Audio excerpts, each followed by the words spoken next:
Okay, I'm gonna try and I'm gonna try and take a picture for the thumbnail, like all the booktubers do. They're like holding all the books, but I'm nervous. How do people make this look nice or like?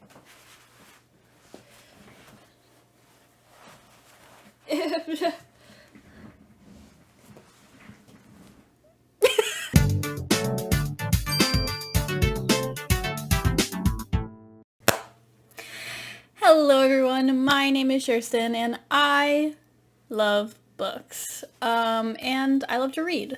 I have been wanting to do booktube videos for a while. I've talked about it on my stream. I stream on Twitch. I'll link it in the description. So I am a broke college student who has a horrible book buying addiction, as we do.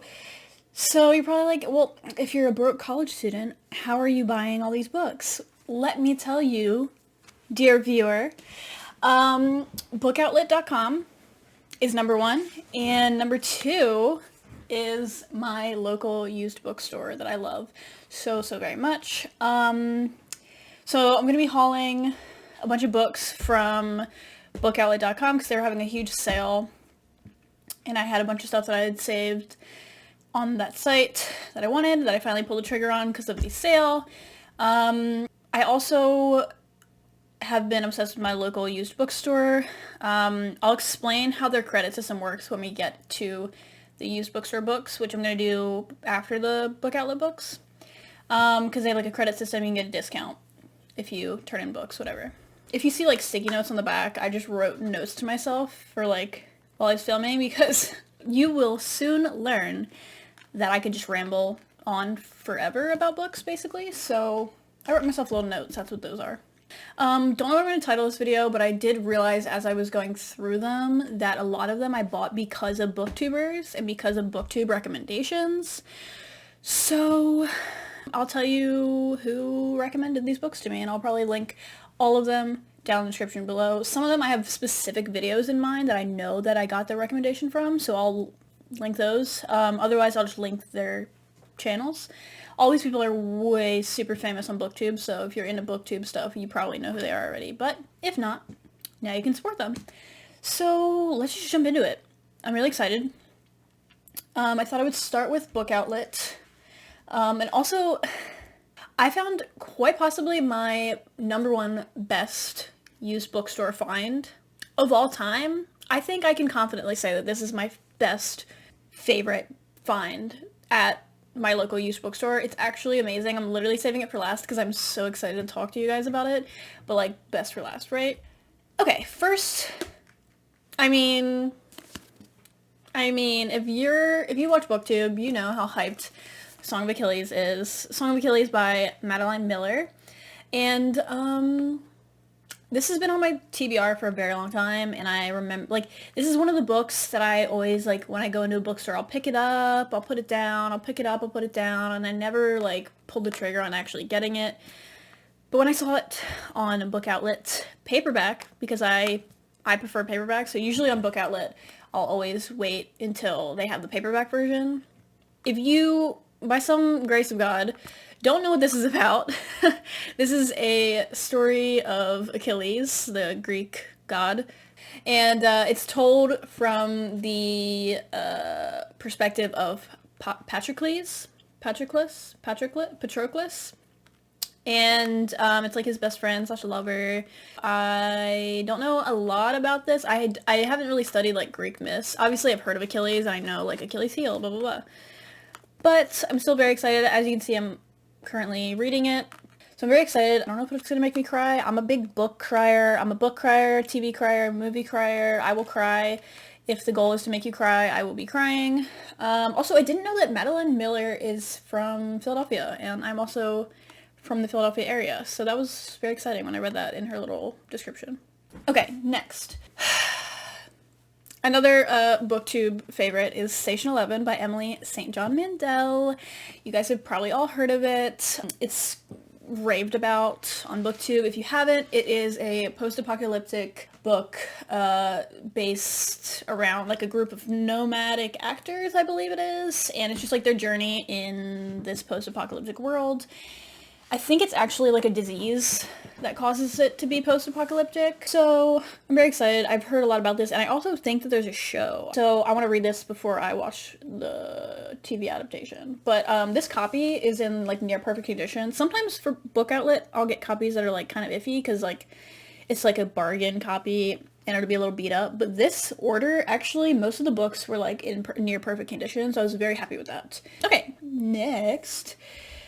From Book Outlet, I got A Song of Race and Ruin, and this one is also in like near perfect condition. Like the only thing is like the little line on the bottom. All of the used or like secondhand books from Book Outlet have like a dot on the spine, but it doesn't bother me. Like I'm not that picky. Otherwise, it's like near perfect condition. This is A Song of Race and Ruin by Roseanne A. Brown, and I picked this up because it was $3.99 and it's YA fantasy. That's pretty much up my alley. Apparently it's a duology, which I do enjoy. I do enjoy duologies a lot rather than like super long series because I feel like it's less of a commitment, you know what I mean? Like when you read a book that has like 5 books in the series, you're like, I'm committing my time to this. But a duology, it's more digestible. But this is a fantasy YA based on West African folklore. I think that's really intriguing, and the cover is absolutely stunning. Look at that. It's absolutely gorgeous. So I picked it up because it was super cheap, and it actually has really good reviews on Goodreads. It has like a 4-star average, which is like pretty good. So yeah, I'm excited to pick that up. Next, okay, this one was a little bit of a cover buy, I'm not even gonna lie. You'll understand when you see it. Hello? It's like a cool girl with a sword. Like, hello. Anyway, this is Shielded by Kaylin Flanders, and I saw it and I was like, this is gorgeous. So I immediately looked it up on Goodreads. It has like a 3.9, which is pretty good. And it is just a fantasy YA romance. I don't know much about it other than that, but the back cover is pretty intriguing. It says, "My world was tipping, my shattered life scattering like glass across ice. How was I to find my place in a new land when I couldn't find a place among my own people? How would I keep my secret hidden while under the scrutiny of an entire kingdom?" So that sounds interesting to me. And also, the inside cover, like the hardcover, it's actually gorgeous. You can't really tell because it's white on white, but it is like embossed with like a pattern. I should have done my nails before this, they're chipping. So yeah, it's really pretty. And I'm very happy with it. And I'm excited to read this because I haven't heard a lot about it, but it seems to have pretty good reviews and I think it's stunning. So that's that. Oh no, my stack fell. This one, maybe controversial, I don't know. Jack Edwards recommended it and I've been watching a ton of him recently, and that is Sally Rooney's Beautiful World, Where Are You? I've never read a Sally Rooney book before. I know everyone raves about Normal People, but I don't know, I haven't really had interest in that one. I always wanted to read a Sally Rooney book though, because I want to get what the hype's all about. It's so hyped up. I just want to understand the hype. So Jack Edwards, I believe, was the one that recommended this, and it made me really, the way he described it made me really interested in it. It's just like contemporary fiction about a group of friends dealing with life. I got it for like $11 on Book Outlet, the hardcover, and the listed price is $28, so I'm very happy with that.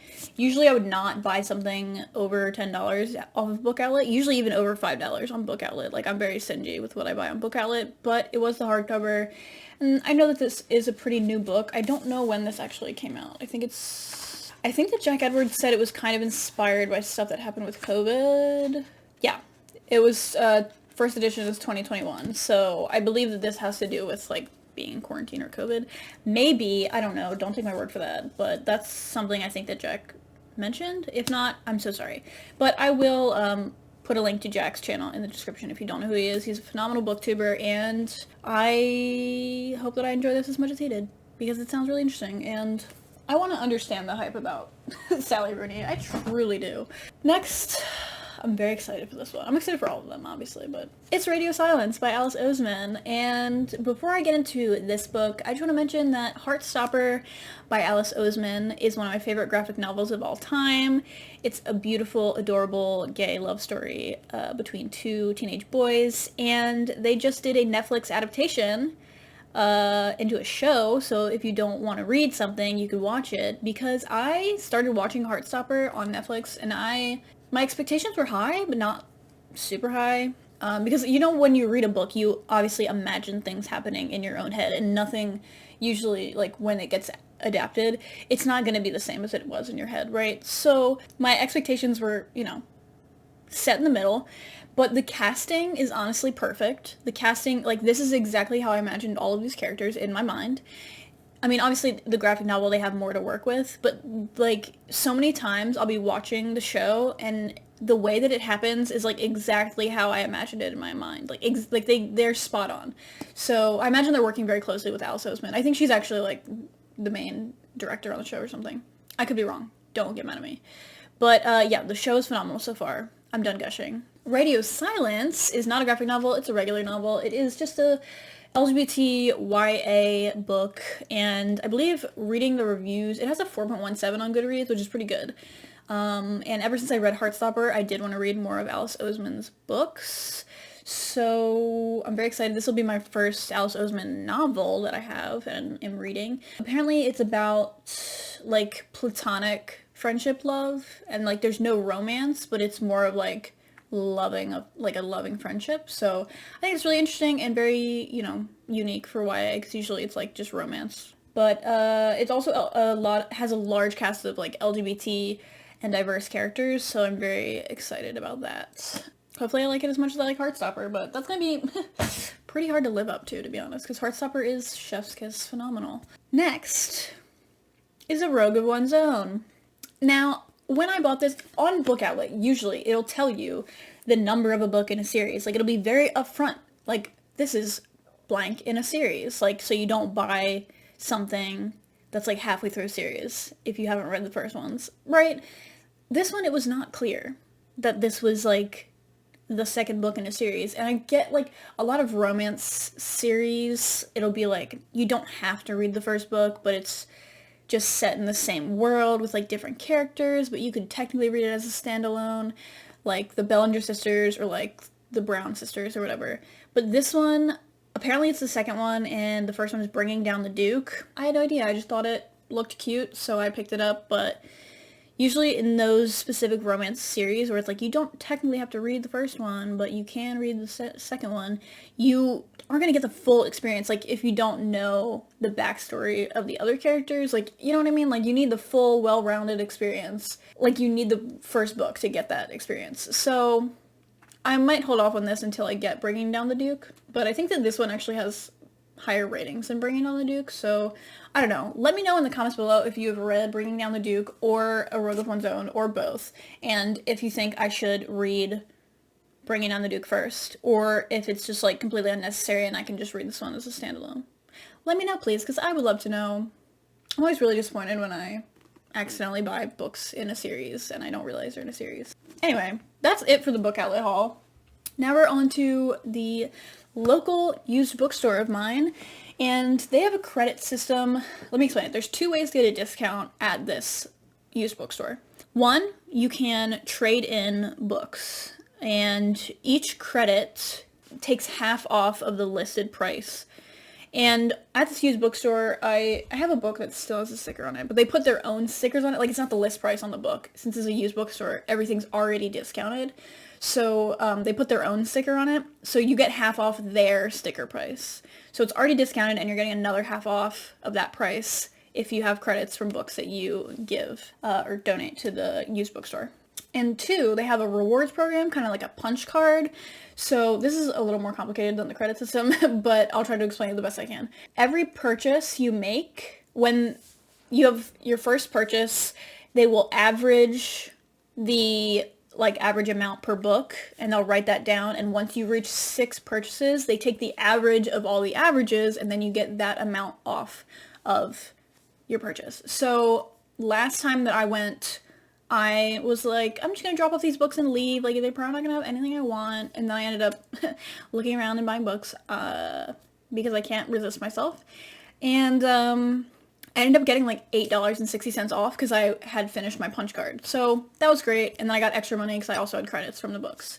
So I got, like, 4 books for, like, $8. It was phenomenal. So I'm going to start talking about two books that I got that I don't actually have here physically.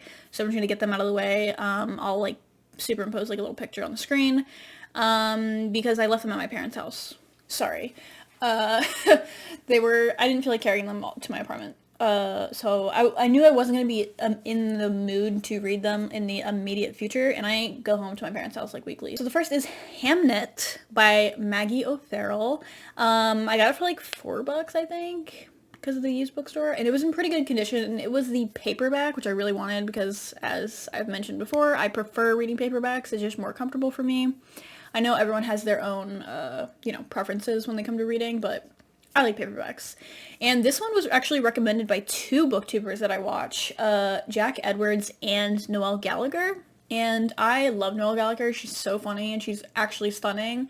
They both mentioned this and they both raved about it. It has a 4.26 star on Goodreads. It's a historical fiction.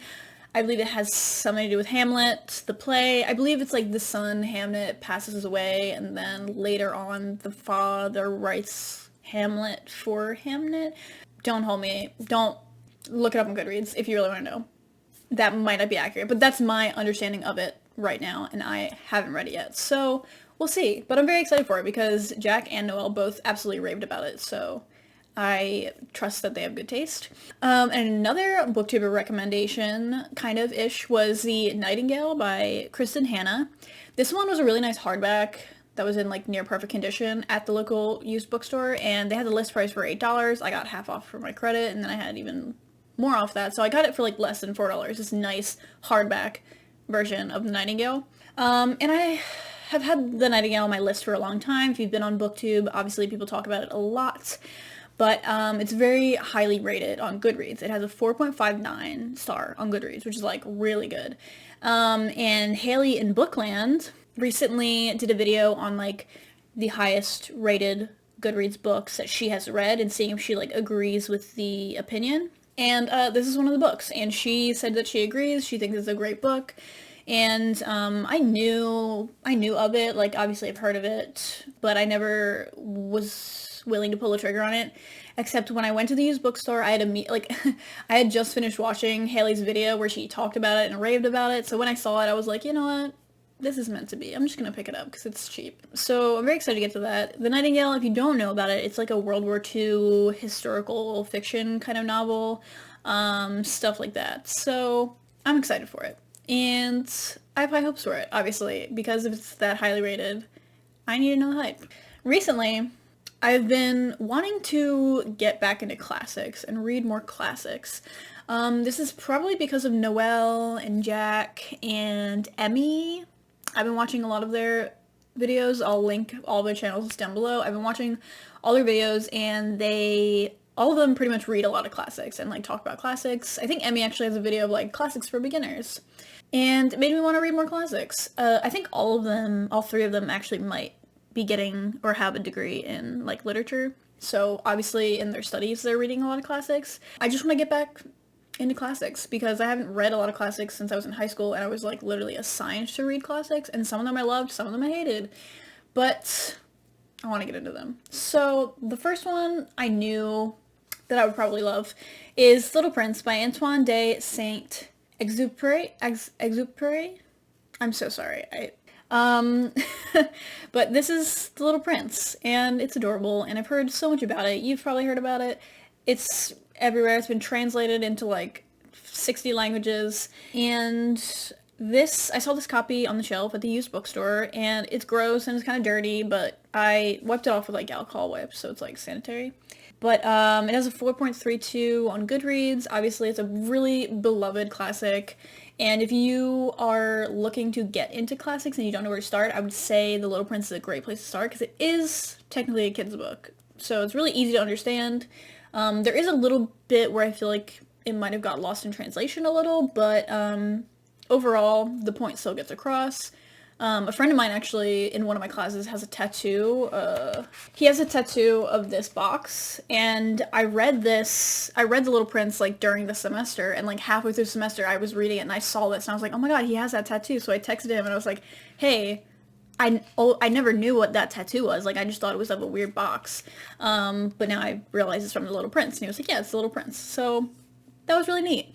And a coincidence. And this book was only like $1 because it's like tiny and it's dirty, so they were like, just take it. So super cheap, super great. Also I realized this might be the oldest book I own, like physically old, because it doesn't even have a barcode on it. I looked everywhere. There's no barcode on this book. And the year, I believe it said was like 1971. So this might be the oldest book I own, and I think that's pretty cool. And it's a great story. Real cute.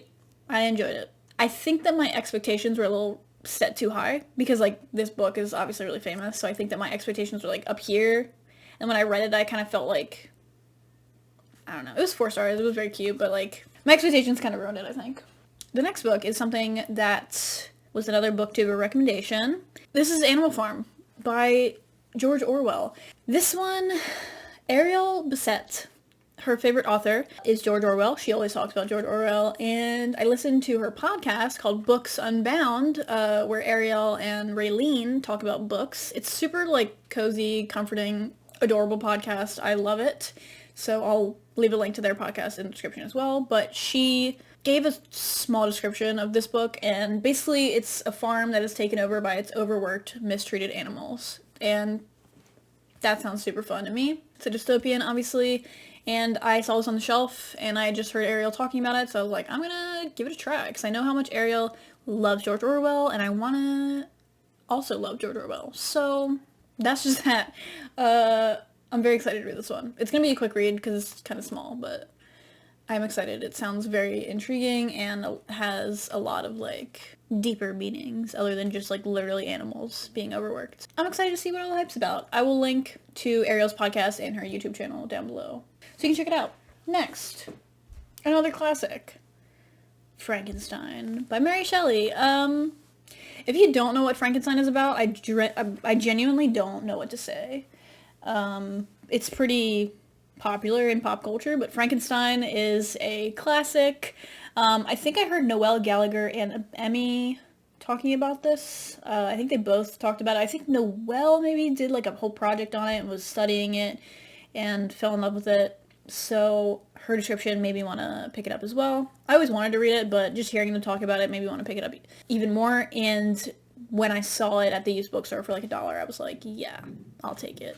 It's funny though, at the used bookstore, they'll have like 10 different copies of classics, and they're all different, so I find myself trying to search for the one that's like in the best shape, but also like the best version. I don't know. But if you don't know what Frankenstein is about, it's about a doctor that sews a bunch of body parts together, and they come alive, and that's Frankenstein's monster, who is also named Frankenstein? Maybe, perhaps, I don't know. Also, I felt like it was a sign because I was listening to Maniac by Stray Kids, as you can tell by my poster. They're my favorite K-pop group, and in their new song Maniac, there's a line where they say like Frankenstein처럼. Frankenstein처럼. They talk about Frankenstein, and that made me want to get this book even more, because I was like, this is a sign. I should be reading Frankenstein.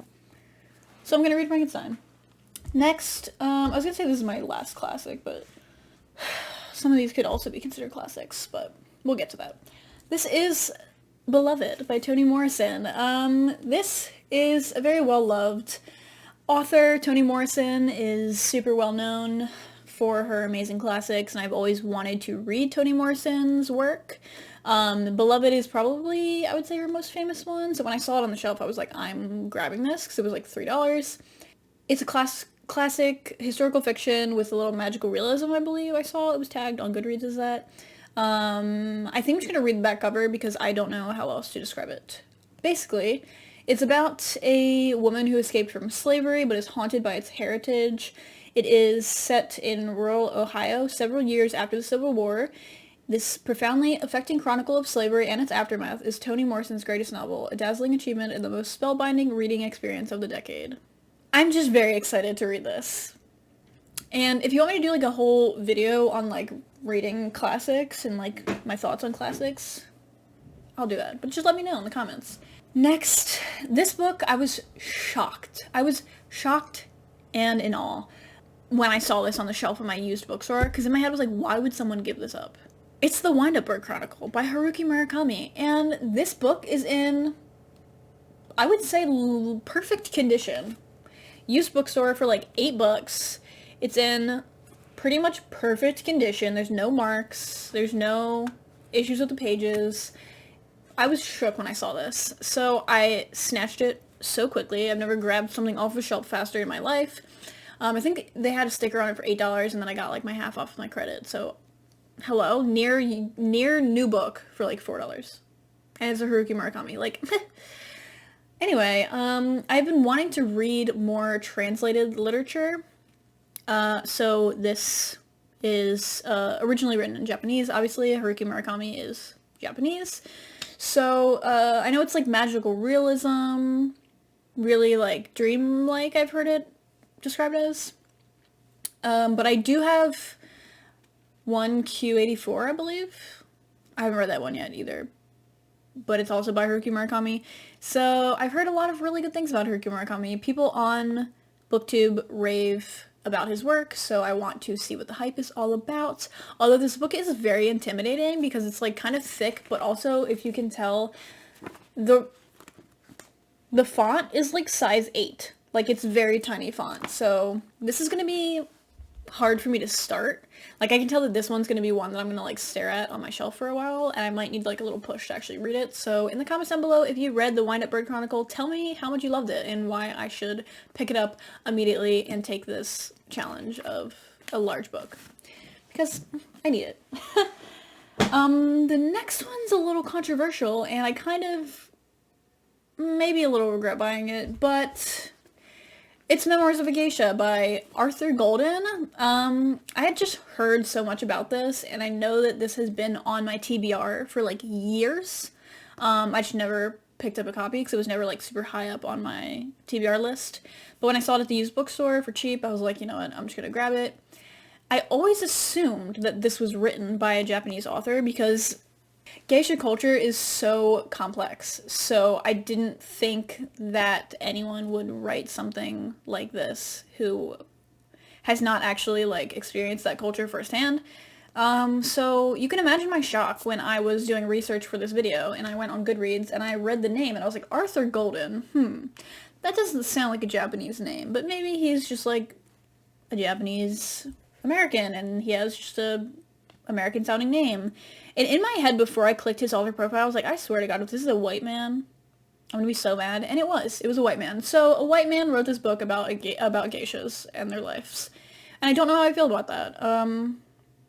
It still has a really high rating on Goodreads, but there's a lot of mixed reviews. Like, a lot of the people that I follow rated it very highly, but then when you get farther down, it's like, this is problematic because a white man is writing from the perspective of a geisha that he clearly has never had that experience as like a female geisha in Japan.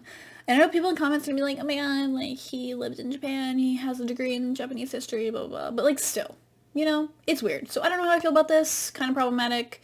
Maybe I'll read it and do a video on if I thought it was problematic or not. But I just have weird feelings towards this book now.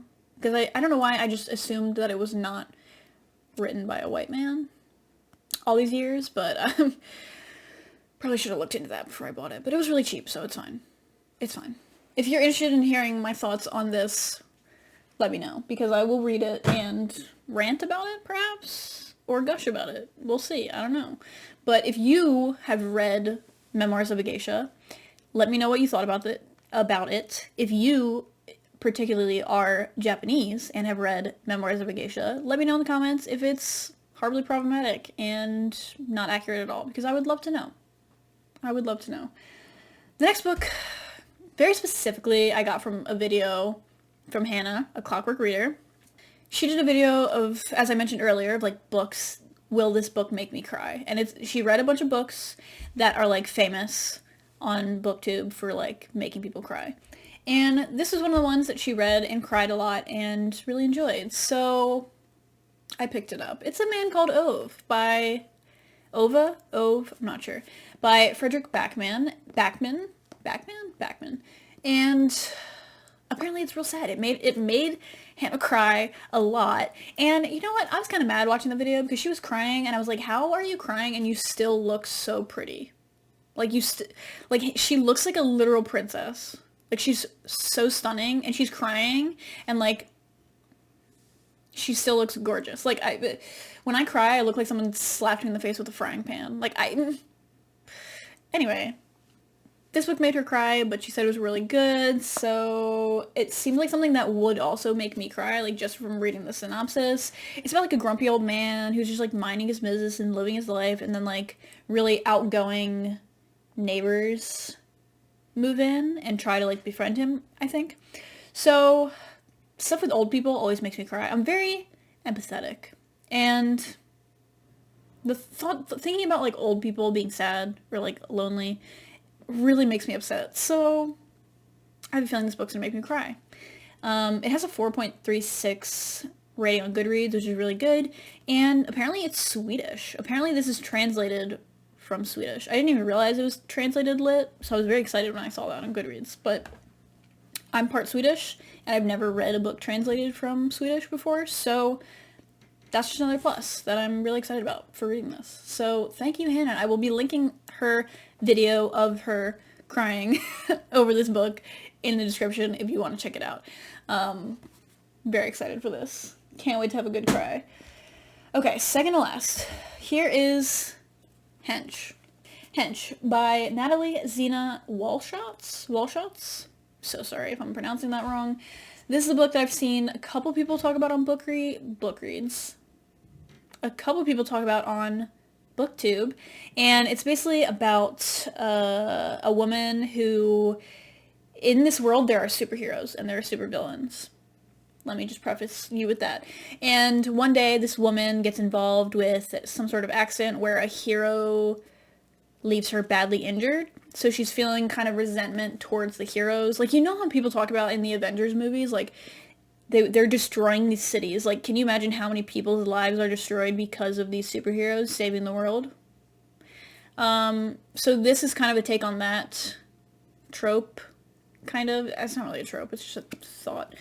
She's badly injured by a hero, a superhero, and then she feels resentment towards these heroes. It's really giving, like, Nova from Renegades vibes, but this is, like, a grown woman. Nova's, like, a little younger. But, she ends up working for a supervillain because of her experience with her bad experience with the hero. She's working for the supervillain, and yeah, it just sounds really good, looks really good. Apparently it's LGBT, which I didn't even know about, but love, and it has 4 stars on Goodreads, so I'm very excited for this. This sounds right up my alley. This is what I was talking about. This is the only book that I didn't, like, usually when I come home from the used bookstore, I immediately take all the stickers off, but I left this one on. So, like, this is what it looks like. Like, this one was $8.50. And then I got it half off and then further discounted because I had my punch card, so yay. Okay, this is it. This is my magnum opus of book shopping. That's probably not the right way to put this, but this is the most proud and happy that I've been book shopping. When I tell you I walked up to this shelf, I looked at this book and I audibly gasped. I'm so glad I was wearing a mask, because if I wasn't wearing a mask, the people around me would have saw my uvula, because my jaw dropped when I saw this. Let me reenact it. If you, the camera, are like the book on the shelf, this is just me. That was me when I saw this. And it is The Handmaid's Tale graphic novel by Margaret Atwood. I don't know why the camera is doing this weirdness with the letters. That's just on the camera. I don't know why it's doing that. I know you guys, we just met, you and I. Unless you watch me on Twitch, then you know me. But The Handmaid's Tale is my #1 favorite classic of all time. I love Margaret Atwood, she's one of my favorite authors, and The Handmaid's Tale, I just have really good memories with it, because I read it in high school, and I had a really good relationship with my English teacher, who I read it with, and she was like, I love this, you're gonna love this. And it was one of the first, like, true feminist pieces of literature that I read, and it was just very moving. I had been meaning to pick this up because I love The Handmaid's Tale so much. Obviously I want to read the graphic novel, but it's like $23 list price, and I couldn't, as a broke college student, I couldn't exactly excuse buying this, because obviously I've read The Handmaid's Tale, so, like, I know the story, but obviously it's a different format. I'll show you. First of all, the inside cover is stunning.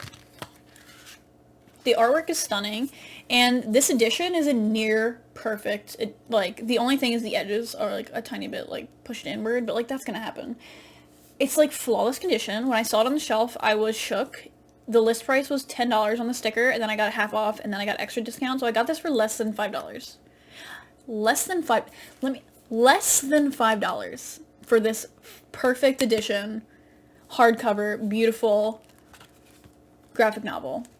And I have The Testaments by Margaret Atwood, which is technically like the sequel for The Handmaid's Tale, but it doesn't follow the same people. It's like in the future, I believe, but it's still in the same universe as The Handmaid's Tale. So I've been meaning to read that, but I wanted to reread Handmaid's Tale because I hadn't read it in years. I wanted to like refresh my memory before I went into Testaments. And I thought that this was the perfect way to do that. So I have already read this. It was a graphic novel, so it was pretty short.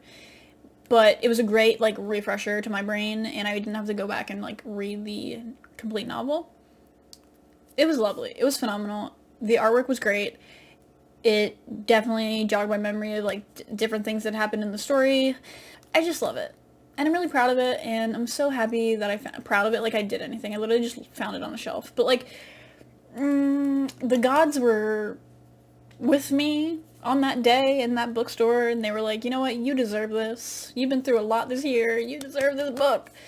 Let me see if I can find a page where I can show you the artwork that's not too, like, graphic, because, if you don't know, The Handmaid's Tale is about a universe where, like, a lot of the women are unable to, give birth to children anymore, or healthy children anymore, so they have handmaids who have to basically give birth to all the kids. And that's not a very good description, but it is very intense. Like, it's, intense and graphic, and it does have some more intense themes. I also wanted to talk about the show. I haven't watched the show. It's on Hulu. I believe it's a Hulu original. I watched, like, the first episode, but I watched it a couple of years ago, I think, when it first came out, and I was just not in the right headspace for it. Like, my mental health was not the best, and it's really depressing. Like, it's super depressing, hard, intense kind of topics and material and graphic scenes in The Handmaid's Tale, so, I felt like I wasn't really in the right headspace to watch it, and I just never went back to it, but I'm pretty sure that they extended it. They had to, because it's like more than one season, right? But I'm pretty sure they extended it past the events of the book. Which, no spoilers, but the ending of The Handmaid's Tale is very ambiguous. Like, it's meant to be, you're supposed to think whatever you want to think about the ending and make your own kind of inferences. So I really was curious as to what the show was going to do, if they were going to go past that and, like, explore a specific way of thinking of the book. So if you have read The Handmaid's Tale and watched the show, please let me know in the comments. Don't spoil the show for me, because I might still watch it, but let me know in the comments if you think the show is worth it, and let me know if they did, like, go, I'm pretty sure they went past the events of the book. Let me know just what you think about it, if you think it's worth it, and if you think they did a good job of extending the story past what Margaret Atwood wrote. I'm sure Margaret Atwood had her hand in the show, but I just don't know how much influence she had. So yeah, let me know what you think about the show, because I'm interested to hear your opinion. I read this, I gave it 5 stars, it was phenomenal, it's great. And if you are interested in The Handmaid's Tale story, but you don't know if you want to commit to reading the novel, which it's not even that long of a novel, like, if you're interested, you should just read it, but, the graphic novel is a great way to get into the story and understand the story. I would recommend it. So, that's it for my first book haul. My first used books book haul. I hope you enjoyed it. If you want to see more bookish content from me, let me know in the comments. Let me know what you want to see me read or hear my opinions on. I do stream on Twitch. That's, like, my main job. I will link my Twitch channel in the description. I play a ton of games and hang out with my community a lot, and if you want to come in my chat and talk books, I would love to have you. I always love giving recommendations to people and talking about other people's favorite books, as well as recommending my favorite books, so please come and chat and talk about books with me. I stream, right now I'm usually streaming Monday, Wednesday, Sunday, but that schedule is going to change because I'm finishing my semester, so I'm going to be able to stream a lot more now I don't have classes, and I hope you show up and hang out with me. Other than that, I'm most active on Twitter, so I will link that in the description as well. And I hope you guys have a great day. Make sure to like, comment, and subscribe if you want to see my next video. And tell me all about your favorite books. Or if you've read any of the books that I hauled and I haven't read yet, please tell me all the reasons why I should read them, because that'll motivate me to actually pick them up rather than just have them sit on my shelf and stare at me. That's all, you guys. I hope you have a great, great week and a great, great day, and I will talk to you guys later. Goodbye. Kirby says goodbye. Kirby says goodbye.